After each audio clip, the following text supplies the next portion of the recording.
স্বাগতম, শুভেচ্ছা স্বাগতম।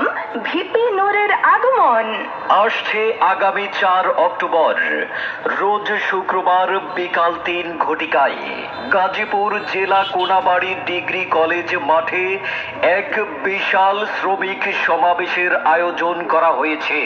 শ্রমিক সমাবেশে প্রধান অতিথি হিসেবে উপস্থিত থাকবেন বাংলার প্রতিবাদী কণ্ঠস্বর, তারুণ্যের প্রতীক, গণ অধিকার পরিষদের সংগ্রামী সভাপতি ডাকসু ভিপি জনাব নুরুল হক নূর।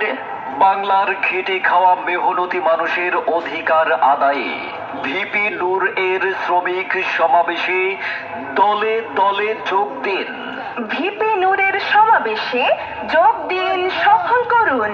শ্রমিক অধিকার পরিষদের সমাবেশে যোগ দিন, সফল করুন। ট্রাক মার্কার সমাবেশে যোগ দিন, সফল করুন। শ্রমিকের অধিকার আমাদের অঙ্গীকার।